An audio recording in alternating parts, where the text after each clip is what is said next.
hauteur du projet. Nous voilà dans la dernière ligne droite. Aujourd'hui, on va voir le branding. Il s'agit de définir encore une fois les millimètres qui vont faire la différence face à la concurrence du marché. Sache une chose, tes prospects ne viennent pas chez toi que pour ton produit ou pour ce que tu proposes, mais aussi pour toi, pour l'image que tu dégages, les valeurs que tu défends, la personne que tu es et ce que tu as en plus des autres. On parle alors de branding. Pour cela, tu dois en 1 définir ta mission.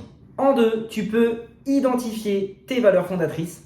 En 3, créer une personnalité de marque. En 4, situer son positionnement, le pitch. Et en 5, développer ton identité de marque. Ne t'inquiète pas, je vais te donner un exemple. Au sein de cette école, la cause pour laquelle je me bats, c'est la revanche. Tu l'as compris. J'ai envie de construire un nouvel empire en aidant le maximum de monde possible à prendre leur revanche sur la vie, tu l'as compris. Et pourquoi pas comme moi, à se sentir des super-héros à l'intérieur. Et personnellement, le lien que nous créons, ainsi que l'accompagnement et le suivi que je propose à tous mes élèves, fait la différence et rassure chaque personne qui investit à mes côtés. Je connais mes valeurs hautes actuelles et je suis à 200%. Tous les jours, quand je me lève, je sens que je suis au bon endroit et que je peux rester moi-même à 200%.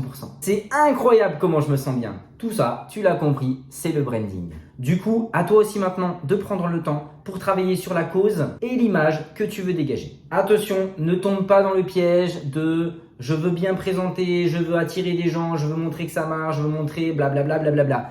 Joue le jeu. Ne fais pas plus que ce que tu as ou ne montre pas plus que ce que tu as. En gros, n'en fais pas trop, fais-le juste bien. Sois aligné avec ton projet et tes valeurs hautes actuelles. Utilise du contenu pertinent selon la thématique. Et pour ça, tu peux t'inspirer de mentors. C'est des personnes que tu prends en exemple pour leur branding et leur réussite. Et tu copies, tout simplement. Et une fois que tu maîtrises le copier-coller, que tu sais faire exactement comme tes mentors, sans difficulté aucune, tu peux te faire confiance et à ce moment-là, tu le mets à ta sauce. Tu superposes tes idées, tu utilises tout ce qui lie tes clients à toi, à ton projet, à ton produit, à ta cause, au travers de ton branding. Petit rappel, pour bien se faire comprendre par sa communauté, je parle dans leur langage. Comme pour la communication, pour bien me faire comprendre et pour attirer plus facilement, encore une fois, les prospects et les clients. Je vais te donner un exemple, tu es restaurateur et tu proposes des menus gastro, par exemple.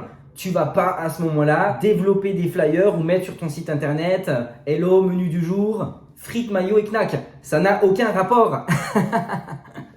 Ou alors tu es garagiste et cette semaine tu veux faire une offre spéciale sur les vidanges. Eh bien ce que je te déconseille de faire, c'est qu'au niveau de ta visibilité, quand tu vas vouloir attirer des prospects et des clients, n'utilise pas à ce moment-là des mots trop techniques. Pour faire simple, ça doit être logique, limpide, original et accrocheur. Tu peux aussi générer de l'interaction avec ta communauté. Fais-les passer à l'action au travers du jeu si tu peux. Utilise la découverte et la surprise.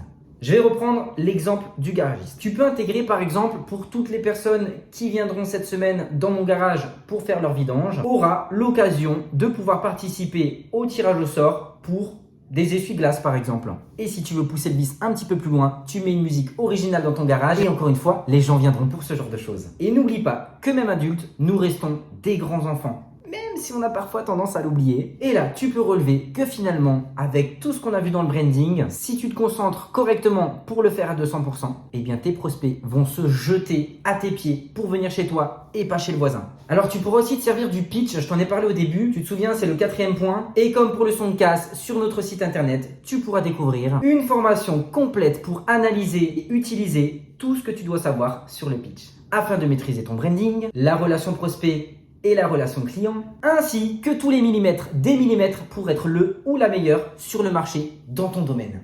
Tu dois absolument identifier et déterminer quelle saison interne se passe en ce moment, au présent, pour toi. Il y en a 2 différentes. Je les appelle la saison basse ou la saison haute.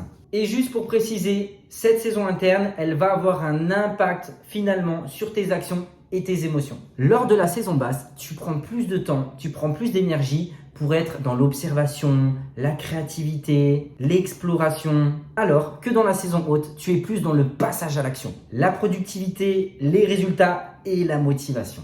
Et ton rôle, c'est d'utiliser soit l'un, soit l'autre au bon moment pour être toujours écologique avec tes valeurs hautes actuelles. Et là, je vais te partager un outil, encore une fois, que j'adore, vraiment, le VRP.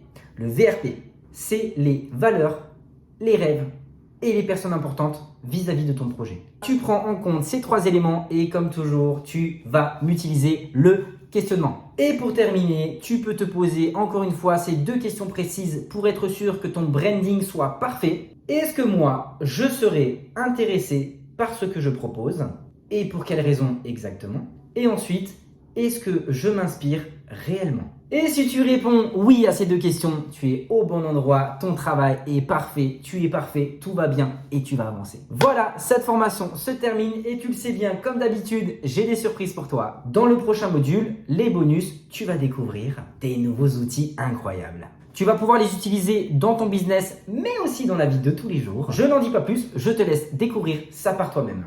Merci à toi pour cet engagement tout au long de cette formation. Merci à toi pour ta confiance. Et merci à toi pour ce cadeau que tu t'es fait. Croire en toi et en tes capacités de performance. Merci. Et sinon, comme d'habitude, tu le sais, tu le notes en commentaire les 3 pépites que tu relèves dans cette vidéo, les 3 choses géniales qui te cette semaine.